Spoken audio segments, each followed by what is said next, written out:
Hai, selamat hari Jumat semuanya, apa kabar? Sebentar lagi Sabtu Minggu ya, berakhir pekan. Tapi kita di hari ini tetap bersemangat. Kita sama-sama akan Rupi No Secret. Coba deh lebih semangat lagi, ayo.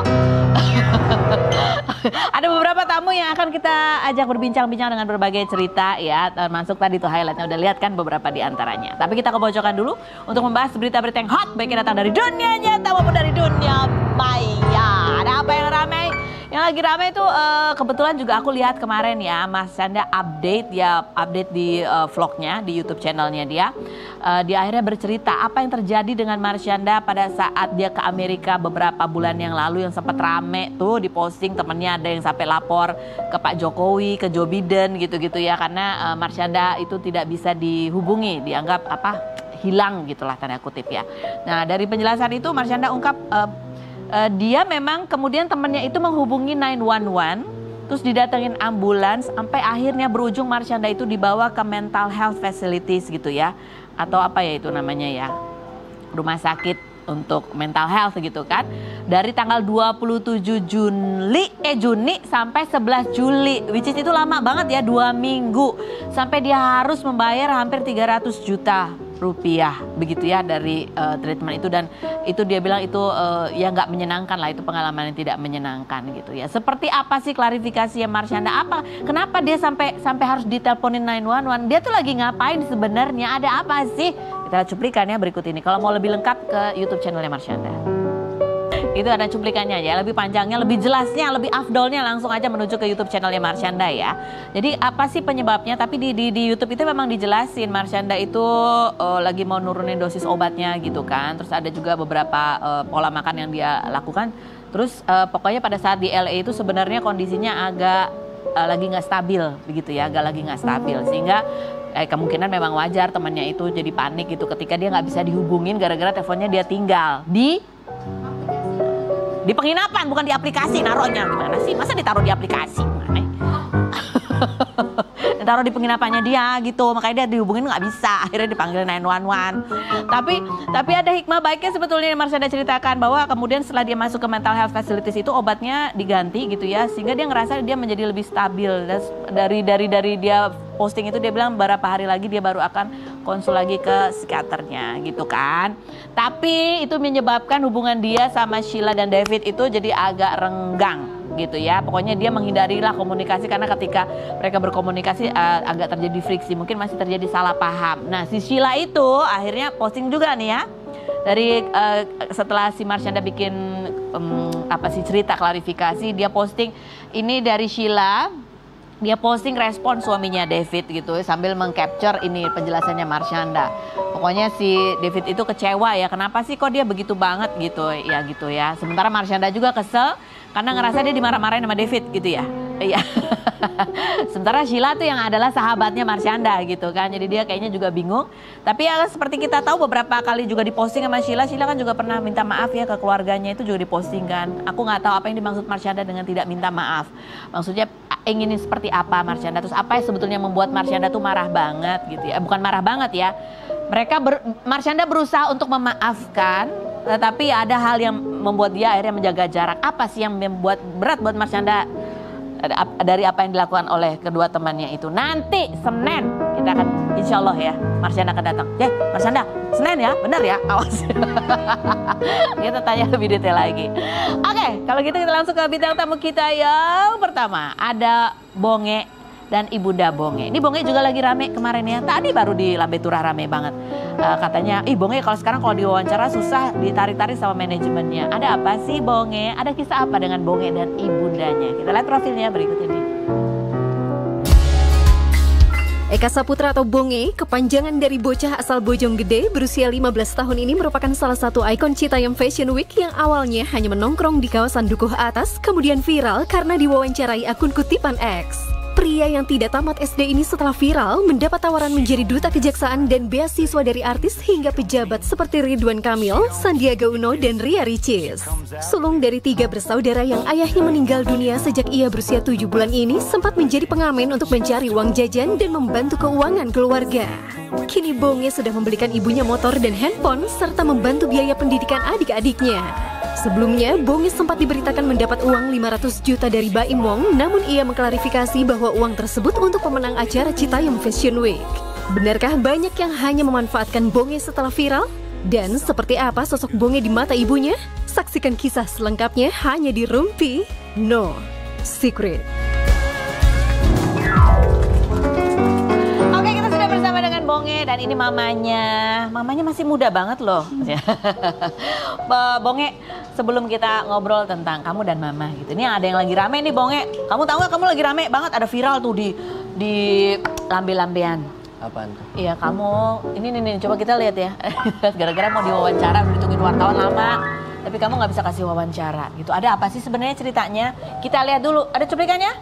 Ayo berikut ini. Itu kapan sih kejadiannya Bonge? Tadi malam. Tadi malam. Ada apa tuh sebenarnya? Kamu habis ngapain?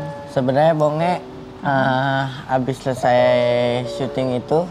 Syuting apa sih? Podcast? Iya. Terus? Habis selesai syuting itu, nah kan Bonge pulang lah. Bonge juga buru-buru pengen ketemu sama Pak Gubernur. Oh, Pak Gubernur Ridwan Kamil. Iya. Oke, terus? Jadi bukan malam sih Bonge ketemunya, tapi Bonge juga udah ditungguin dari ditungguin. jam 9. Oh, itu jam berapa emang kejadian itu?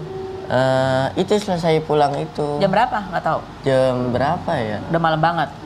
Ya jam 8-an lah. Jam 8-an. Iya, Jadi takut telat ketemu Pak Gubernur gitu, makanya buru-buru. Iya, jadi Bonge juga udah gimana ya? Serba salah ya Bonge. Serba salah. Bonge mau diwawancara. Kamu kayaknya udah pengen wawancara juga gitu kan? Iya, Bonge juga mau diwawancara. Tapi Bonge juga nggak enak gitu, udah ditungguin dari berapa jam gitu ya, 3 jam lah. Sama ini anak Pak Gubernur. Pak Gubernur juga nunggu, sama anak buahnya ditungguin? Anak buahnya doang. Anak buahnya yang nunggu. Iya. Jadi akhirnya kamu ketemu Pak Gubernur apa anak buahnya Pak Gubernur? Bonge ketemu sama Pak Gubernur ya. Sama Pak Gubernur. Oke, jadi akhirnya ketemu Pak Gubernur, apa hasilnya? Ketemu. Hasilnya ketemu. Itu yang kemarin mau dijanjiin mau dibedah rumah? Nanti lagi proses. Lagi proses gitu ya, itu jadinya. Tapi kamu sendiri gimana perasaannya jadi rame gitu? Banyak tuduhan-tuduhan, oh sombong nih Bonge sekarang gitu, gimana Bonge? Ya nggak apa-apa lah. Ya, udah nggak apa-apa. Nggak apa-apa, karena rasa nggak enak ya, bingung ya? Bonge juga bingung mau pilih yang mana. Bonge mau diwawancara, ya takut ini aneh Pak Gubernur. Gak takut telat, nggak diwawancara dibilang sombong gitu. Iya, jadi Bonge bingung gitu. Bingung ya, udah nggak usah bingung-bingung deh, tarik napas aja. Mudah-mudahan pada ngerti lah besok-besok kalau ketemu wartawan ada waktu buat wawancara ya. Iya. Kan ada juga tuh yang bilang temen Bonge, nggak apa-apa Pak, 3 menit, 5 menit diwawancara. Terus yang wartawan itu nggak usah, udah jalan aja, jalan. Udah, pokoknya ngata-ngatain gimana gitu. Oh, jadi ada yang marah, ada yang apa gitu ya, bingung ya? Iya, ngata-ngatain Bonge, tapi Bonge nggak diambil hati. Nggak diambil hati. Bonge itu emang anaknya gitu ya, Ma ya? Dia mah nggak pernah balas dendam sama orang. Orangnya memang anaknya dari kecil memang begitu ya. Ini coba kita baca nih komentar netizen gara-gara cuma lihat sepenggal itu belum dengar penjelasannya Bonge ya, dibilang gitu. Kasar banget itu manajemennya, itu manajemen yang disalahin, dimarahin. Yang berikut ada yang bilang, lah masa Bongenya ditarik-tarik tuh gitu, marah mereka. Dianggap kamu jadi dihalang-halangi untuk dekat dengan media juga. Ada yang berikutnya, padahal Bongenya mau wawancara, medianya juga lawak, yang kayak gitu ngapain waduh galak juga netizen ya. Ya itulah. Namanya juga kalau di lapangan memang begitu ya, masing-masing punya pekerjaan, punya deadline tanggung jawabnya masing-masing, yang kadang-kadang emosi, yang nunggu banyak, mereka juga nunggu lama gitu ya. Bonge juga dikejar-kejar waktu gitu. Kalau sekarang tapi lagi lenggang kan Bonge ya? Lenggang, oke. Jadi kalau di depan ada wartawan diwawancara? Ya nggak apa-apa. Nggak apa-apa bisa. Tapi kalau lemes, Bonge udah tidur belum? Tadi baru bangun. Tadi baru bangun, emang tidur jam berapa Bonge?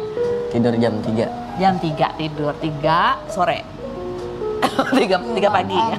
3 pagi. Oke. Ini ada artikelnya, sisi lain Bonge nafkahi keluarga. Jadi Bonge ini ayahnya udah meninggal dari kamu bayi ya, 7 bulan ya Maya. Iya.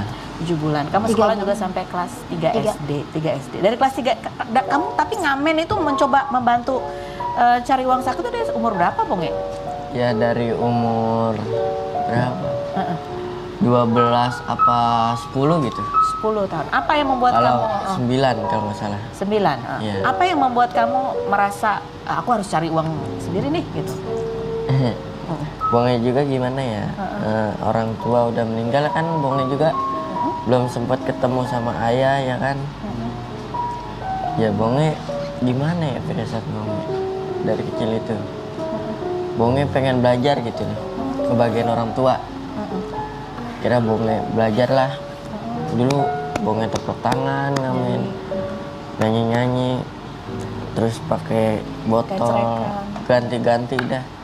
Sampai akhirnya Bonge minta ajarin main kentrung gitu. Itu untuk membahagiakan orang tua. Iya.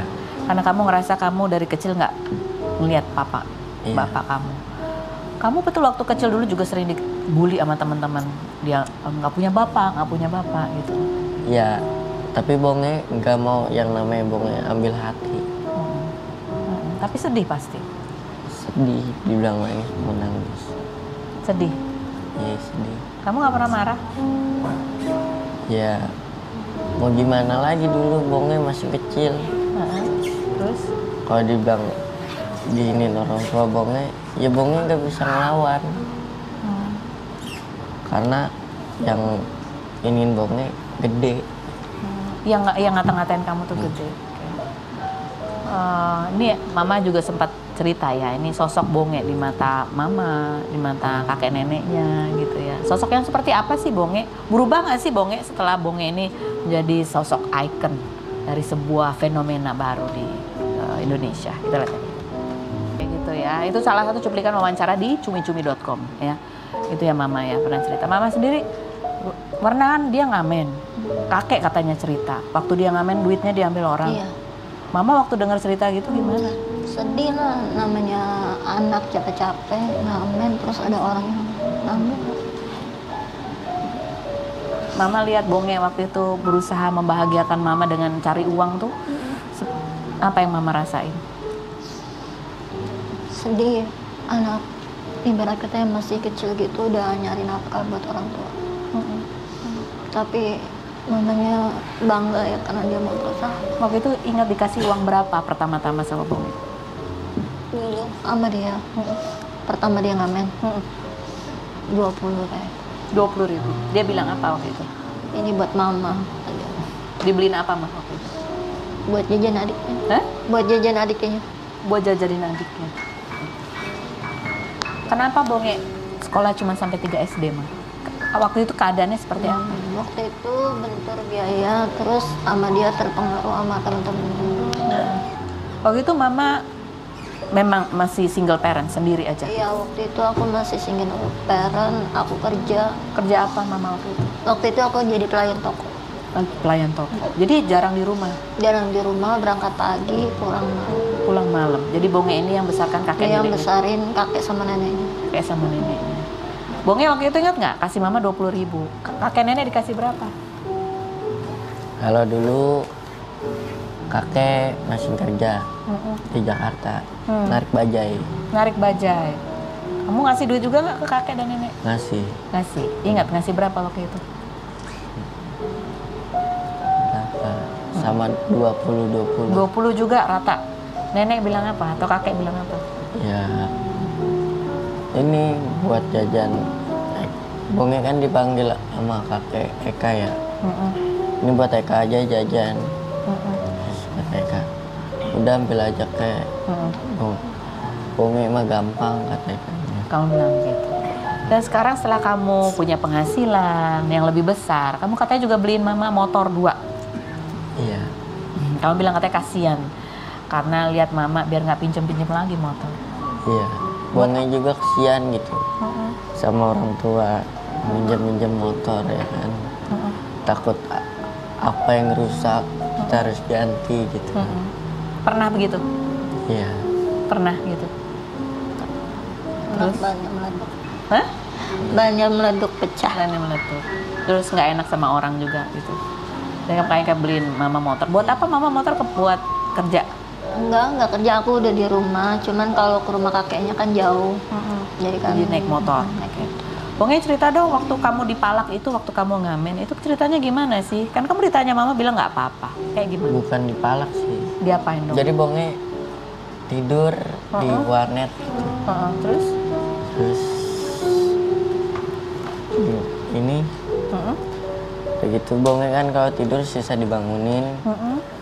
Mungkin duit Bonge jatuh, nggak ada yang ngebilangin, duit Bonge langsung diambil. Oh gitu, jadi bangun-bangun tuh duit nggak ada. Iya, pas Bonge itu pengen beli nasi uduk kalau nggak salah. Saking lapar ya. Duitnya hilang. Duit hilang semua, nggak ada sepeser pun. Terus? Kira Bonge ngamen. Ngamen lagi. Lapar-lapar tuh ngamen lagi. Terus? Ya lumayan sih. Bisa beli nasi uduk. Ya. Tapi kamu ditanya mama, katanya kamu jawabnya apa mah ketika mama tanya? Apa kata dia gitu. Nggak ada apa-apa. Nggak ada apa-apa. Kenapa kamu nggak ngaku? Ya gimana ya, Bonge nggak mau yang namanya ngerepotin orang tua, apalagi keluarga. Nggak mau ngerepotin orang tua keluarga. Iya. Mas, sekarang Bonge kan udah terkenal. Tuh mama lihat tadi ditungguin wartawan, gitu. Banyak yang meminta foto. Bahkan Bonge itu juga nggak sombong anaknya. Ada yang berubah nggak dari Bonge setelah? Enggak, dia nggak pernah berubah. Tetap jadi anak yang kayak dulu-dulu aja. Apa yang paling membanggakan buat mama dari Bonge? Selalu baik sama mamanya, sama adik-adik. Selalu baik. Sama adik-adik gimana? Baik banget. Terus sama mama juga perhatian kok. Apa harapan mama buat Bonge? Harapan mama, Bonge jangan pernah berubah. Sopan santun sama orang yang lebih tua. Sopan santun sama orang tua. Itu pesan-pesan selalu Ya, yang sukses. Nggak pernah sombong. Nggak pernah sombong. Dan selalu berbagi sama orang. Mama juga pengen Bonge sekolah lagi nggak? Mau, memang dari kemarin juga nyuruh terus. Sekolah lagi bang, sekolah lebih penting daripada yang lain. Sekolah lebih penting dari yang lain, oke. Ada banyak orang yang tahu kisah Bonge, kemudian juga banyak yang ingin membantu berada dalam kehidupan Bonge ya. Ada yang menawarkan beasiswa, ada yang bedah rumah dari Pak Gunur ya. Kemudian ada yang mau diajak jadi apa, duta apa gitu ya. Seperti apa sih progresnya? Udah beasiswa udah jalan, kapan Bonge mau sekolah? Dan habis ini juga kita ada Angga Wijaya yang akan kita tanya-tanya. Benar nggak sih Angga begini? Benar nggak sih Angga begitu? Setelah berikut ini tetap di rumah.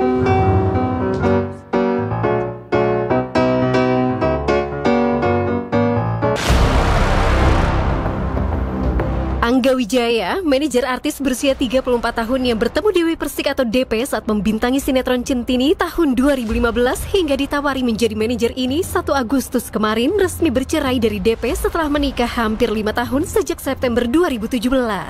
Angga menggugat cerai DP pada 20 Juni lalu karena mengakui dirinya bukan orang yang bertanggung jawab dan introspeksi diri melihat istri tidak bahagia bersamanya. DP yang diduga menyindir Angga supaya tidak pencitraan dan pura-pura sedih saat diwawancarai ini juga menuduh Angga memalsukan tanda tangannya sehingga bayaran atas pekerjaannya tidak masuk ke rekeningnya.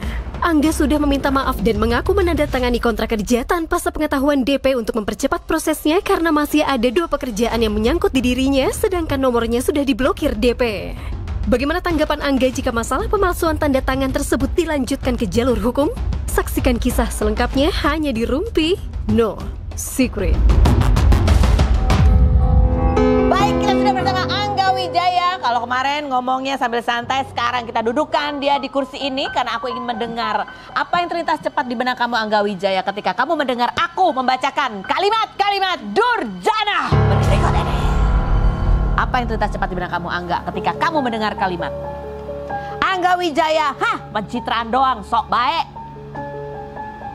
Nggak ada pencitraan. Nggak ada pencitraan. Apa yang terlintas cepat di benak kamu ketika mendengar kalimat oh, Angga Wijaya itu ternyata memang nggak jujur orangnya, Tuti? Kalau jujur nggak diizinin. Kalau jujur nggak diizinin, Nggak diizinin. soalnya. Udah pernah jujur? Udah Pernah jujur. Oke. Apa yang terlintas cepat di benak kamu ketika mendengar kalimat Angga Wijaya itu pernah selingkuh? Dia tidak sesuci itu. Nggak pernah. Nggak pernah? Nggak pernah. Apa yang terlintas cepat di benak kamu ketika kamu mendengar kalimat pantes lah nggak gugat harta gono gini, kan emang dari awal nggak punya apa-apa. Betul. Betul. Betul. Yang terima aja itu ya? Iya. Oke. Ya udah kalau gitu. Angga Wijaya, duduk di kursi satu lagi yang tidak kalah panas. Silakan duduk di kursi fitnah atau fakta. Ada lagi kursi lain? Ada lagi. Ini belum apa-apa. Ini baru pemanasan ya. Oh ya itu oke. Petirnya belum nanti belum. Sini nih. Silakan duduk. Duduk di sini Angga Wijaya. Kalau di sini, kalau iya. tadi kan cuma apa yang cerita cepat ya kan. Kalau di sini jawab dengan jujur pertanyaanku apa adanya. Apakah pertanyaanku ini jawabannya fitnah atau fakta? Dikasih aba-aba dulu biar tahu petirnya yang mana. Oke baiklah. Angga, fitnah atau fakta? Kurang kompak ya? Kurang kompak. Bahwa kamu itu kaget banget ketika mantan kamu itu kemarin membuka banyak hal tentang kamu yang tidak baik. Padahal perasaan kamu ngomong nggak pernah yang gimana-gimana gitu. Oke. Dan kamu inginnya hubungan kalian setelah perceraian ini tetap baik-baik saja. Fitnah atau fakta? Pengen baik-baik aja betul? Yang baik-baik aja. Kaget? Kaget sih. Kaget juga betul. Kaget. Fakta. Fakta itu berarti Fakta. ya. Fitnah atau fakta? Angga. Kalau kamu itu memang suka menaikkan, mark up harga-harga jobnya mantan kamu, fitnah atau fakta? Fakta, tapi bukan suka ya, beberapa kali. Beberapa kali. Beberapa kali. Kapankah itu sebetulnya? Setelah saya sudah tidak berkomunikasi dengan baik. Pasca perceraian ya. Pasca proses perceraian. Proses perceraian. Kenapa saya begitu?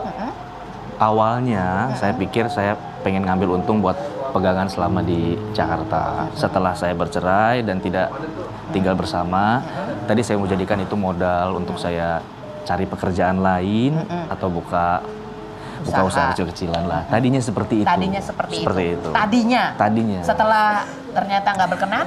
Ya, kalau misalnya tidak berkenan, ada beberapa yang saya udah kembalikan. Ada beberapa yang sudah dikembalikan. Emang banyak? Ada 3 job Tiga. ya, ada 3 pekerjaan. Sebenarnya pernah nggak sih itu diomongin? Dulu pernah aku bilang sambil bercanda. Ide ini pernah ada. Idenya sambil bercanda supaya maksudnya tersampaikannya nggak tersinggung nengnya, karena selama ini kan aku nggak pernah dapat persenan dari setiap pekerjaan, kan memang semua masuk ke rekening beliaunya. Memang seperti itu persetujuan awal. Cuman aku pikir coba aku juga pengen penghasilan lebih karena kebutuhan rumah ternyata banyak gitu yang harus aku tutupi. Saya bilang, Neng, kalau misalnya aku mark up atau jual lebih ke sana boleh nggak? Aku kan nggak motong jatah kamu. Let's say 100 juta, aku naikin 110, 120. Jadi 100 juta tetap punyamu, 20 punyaku. Nggak, jangan naikin setinggi-tinggi mungkin, masuk ke rekening aku aja gitu. Oh gitu, kan kamu setuju? Ya setuju karena aku nggak mau ribut tadinya. Tadinya nggak mau? Tadinya karena aku pikir ini kan aku sudah tidak berkomunikasi dengan baik dengan beliaunya dan memang aku mau selesai. Di beberapa pekerjaan yang masih nyangkut sama aku, tadinya aku mau mengambil untung gitu. Tadinya, mark up. Setelah melihat tidak berkenan, udah kamu balikin beberapa? Ada aku kembalikan. Ada dikembalikan. Ada. Oke. Tadi kamu bilang ternyata kebutuhan rumah ada juga yang harus kamu tutupin. Betul. Pakai apa? Ya pun nih kalau memang ada beberapa yang aku pernah gunakan hasil dari markup itu ya aku gunakan untuk itu. Aku selalu sub-subkan buat apa. Misalnya nih, ini maaf ya bukan mencari pembenaran. Aku juga bukan mau mencari simpati teman-teman publik atau enggak. Ini aku hanya mau menjelaskan sedikit aja supaya enggak terjadi salah paham. Aku itu ngambil markup itu untuk apa gitu loh. Contoh misalnya kan penghasilan aku selama ini dari YouTube Kak. Dan YouTubeku tidak menutupi keperluan rumah. Bayar listrik, bayar kolam, internet lantai 2 dan lantai 1 berbeda. Laundry beliaunya, baju-baju yang harus di laundry dry clean. Itu bukannya ada budget sendiri? Aku kebetulan pada saat itu, aku yang support. Kamu pengen? Gini, aku ingin apa ya, mencoba untuk lebih menurut aku tuh, aku ingin bertanggung jawab gitu loh. Untuk keperluan rumah, bolehlah aku yang cover. Tapi kalau misalnya tetap tidak tertutupi, ya aku akan cari cara supaya bisa ketutupi gitu loh. Oke, baik. Nah, apa sih keberatannya dari pihak mantan ya? Kita lihat di cuplikannya berikut ini. Masih dugaan ya. Tapi menurut Dewi, wajar nggak ada markup dari harga seorang penyanyi ataupun performer ketika dia akan tampil? Wajar. I.O. boleh. Ya. Siapapun boleh, nggak apa-apa. Itu bisnis, it's okay, nggak masalah. Hanya di sini yang membuat tidak wajar adalah kenapa lu bilang nggak digaji sama gua? Sebagai seorang suami, kenapa lu nggak terbuka sama gue? Menuntut duit, gua nggak dapet duit itu juga nggak apa-apa. Tapi please stop lu pencitraan di mana-mana. Lu bilang gua melarang lu untuk syuting. Lu selama ini gua suruh lu untuk ngurusin best, untuk ngurusin The Castello. Gua suruh lu, gua kasih uang 1 M untuk ngurusin OIDWP. Tapi gua nggak tahu duitnya ada di mana. Dan gua selama ini sudah memberikan fasilitas supaya lu bisa bekerja dan lu tidak kelihatan hina di mata orang. Oke, fitnah atau fakta Angga? Kamu terima uang 1 miliar dan uang itu sekarang nggak tahu kemana. Fitnah atau fakta? Dia memang pernah memberikan aku usaha. Bukan memberikan, dipercaya untuk mengelola usaha yang kita kerjakan bareng. Bahkan usahanya itu food truck, makanan ya, F&B. Dan chefnya pun beliau yang nunjuk siapa yang akan mengerjakan ini dan resepnya apa, menunya apa. Pada saat itu RAB yang diajukan itu 500 juta. Itu ada di RAB-nya. Tapi pembayaran setiap pengeluaran itu sesuai dengan invoice. Contoh, jadi nggak jereng gitu ya? Enggak, aku nggak dikasih memang 1 M dipegangin atau 500 juta dipegangin, enggak. Memang kita sepakat sama invoice aja. chef itu sepakat bahwa kita pengeluaran uang itu sesuai dengan invoice. Contoh, beli mobil 130 juta, kita ajukan, keluar mobilnya. Bikin truknya 85 juta, kita bikin invoice, keluarin uangnya. Mobilnya sama truknya kemana sekarang? Ada sekarang di The Castello. Jadi semua uang total itu pengeluaran itu 320 juta dan itu semua ada invoice-nya. Jadi tidak nyampe sesuai dengan RAB. RAB kita 5 pengajuan kita tuh 500 juta. Belum nyampe segitu. Belum nyampe segitu dan sekarang jadi aset. Uang 320 juta itu jadi aset. Barang. Ada jadi sekarang bukan 1 miliar. Enggak jadi 1 miliar. Enggak. Dan itu ada di The Castello, boleh diambil mobilnya ada. Dan kenapa nggak jalan sih? Kemarin kan aku nggak terjun langsung, Kak. Karena ada pekerjaan lain lah gitu. Oke. Pekerjaan lain yang memang ada jadi tanggung jawab kamu ya. Fitnah atau fakta bahwa setelah bercerai kamu masih menyesuaikan untuk tinggal di kos-kosan dan semuanya mulai lagi dari nol ya? Fitnah atau fakta? Fakta. Jam tangan ada yang dibawa kado. Ini dari dia juga sih. Dari dia. Tapi memang aku sering pakai jadi nggak ditinggal. Oh gitu. Jadi ke bawah yang ini. Jadi kalau dikasih semua fasilitas itu kemana sekarang? Fasilitas apa nih contohnya nih? Kendaraan. Iya. Kendaraan kan aku hanya memakai kendaraannya dia juga itu. Oke. Kendaraan rumah ya aku hanya tinggal memakai rumahnya saja gitu. Tapi kamu melihat tadi, Tante terlihat ya, dia ada sedihnya, marahnya, kecewanya gitu. Apa yang ingin kamu sampaikan, Angga? Selain berikut ini, jangan kemana-mana. Tetap di Rupi.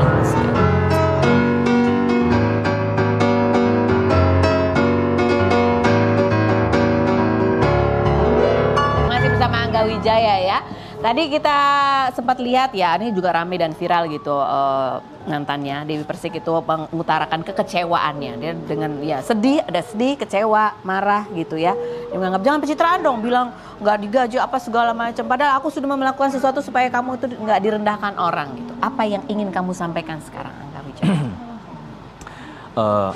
Yang pencitraannya dulu kali ya. Kalau pencitraan sih aku rasa nggak ada. Jadi kalau misalnya mau menonton tayangan itu dari awal sampai akhir, jangan setengah-setengah. Jadi kesimpulannya dapet.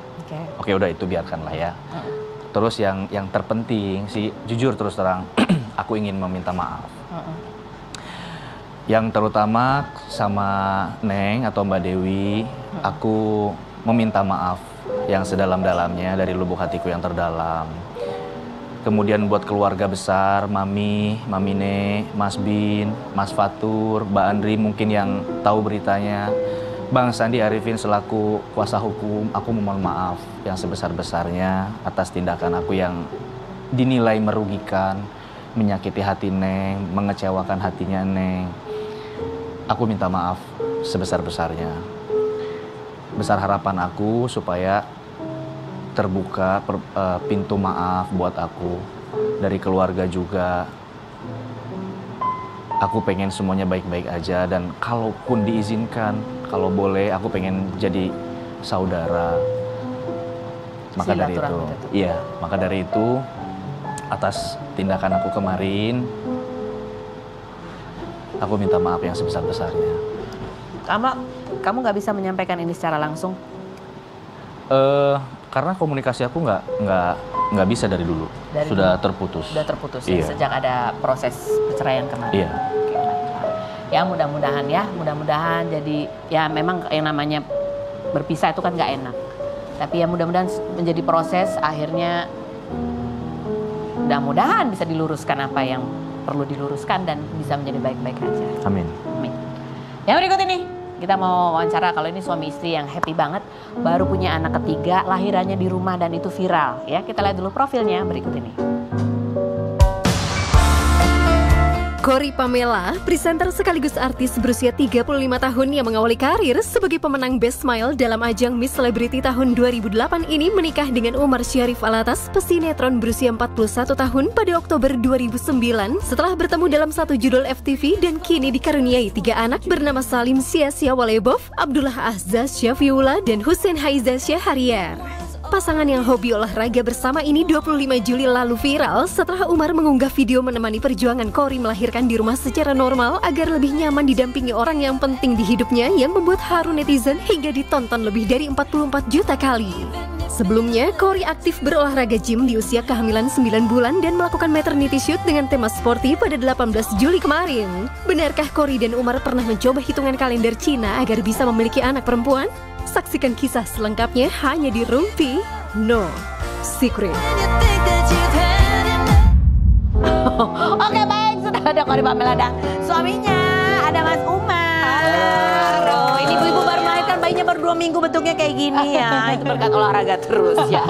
Oke, biar jantungnya terpompa semakin kencang, semakin sehat. Jawab pertanyaanku dengan jujur apa adanya. Apakah pertanyaanku ini jawabannya fitnah atau fakta? Akhirnya ketemu Umar dan Cory, fitnah atau fakta? Video lahiran yang Umar posting sampai ditonton 44 juta kali itu, di mana Cory melahirkan di rumah. Kamu dengan sabar mendampingi, itu memang sengaja gercep ya. Langsung kamu posting biar bisa viral supaya dapat endorsan Dede Bayi, bisa dapat endorsan. Fitnah atau fakta? Fitnah kayaknya itu sih. Iya. Kayak apa, ada videonya? Lihat dong videonya berikut ini. Bisa-bisanya tuh kepikiran dibikinin video. Enggak, sebenarnya gini. Cory emang ada timnya dia manggil untuk dokumentasi nih. Dia kan bilang kan nih, udah nih yang terakhir nih yang ya, katanya gitu. Dia panggil tim. Nah itu tuh video itu sebenarnya aku minta tolong, aku juga pengen gitu punya dokumentasi. Dokumentasi biasa. Kalau masalah share itu aku selalu minta izin sama Cory. Ada hal yang nggak pengen dia share. Kayak misalkan dia sakit atau segala macam, dia tuh nggak pengen banget di share. Tapi kemarin yang ini kalau aku share gimana? Kata dia, kan kita udah ada kemarin itu, nggak apa-apa tapi aku pengen. Gimana? Boleh apa enggak? Kata dia boleh. Boleh. Fitnah atau fakta, Cory? Karena tahu itu akan didokumentasikan. Oh, sebenarnya mah sakit banget ya. Kalau bisa mah agak lebih gimana gitu. Tapi kamu tahan-tahan biar masih kelihatan manis nahan sakitnya. Jadi sampai ikutin jangan kemana-mana, tetap di Rumpi No Secret. Saya. Baik. Masih bersama ada Cory, ada Umar, ada Bonge. Benar nggak? Bahwa karena mau di-shoot jadi sakitnya agak proper gitu. Mana bisa begitu? Enggak, itu aslinya memang begitu. Iya, memang kan ada orang emang pain tolerance-nya itu emang ada batas-batas. Tinggi, kamu tinggi. Mungkin karena aku emang baru mulai kayak berasa sakit banget. Banget itu yang mulai 8 ke atas, 8, 9. Nah, berhubung 8, 9, 9-nya sempet stuck. Jadi lumayan agak tapi nggak ada di konten kamu. Ada. Tapi itu Coba. tuh, tapi saat itu tuh emang kalau dilihat bukan Cory banget lah. Oh, bukan Cory Bukan banget. Cory banget. Kalau anak-anak dia geng menurut ngeliat dia. tuh Cory, hah? Cory masa sih gitu, Cory. Udah sesakit itu gitu. Dia tuh yang sakit banget itu ya. yang tough gitu. Kalau yang yang olahraga, yang combat, yang kalau misalkan yang ini di depan gitu. Ini kayak fighter gitu kayaknya. Itu sakit banget deh. Gitu.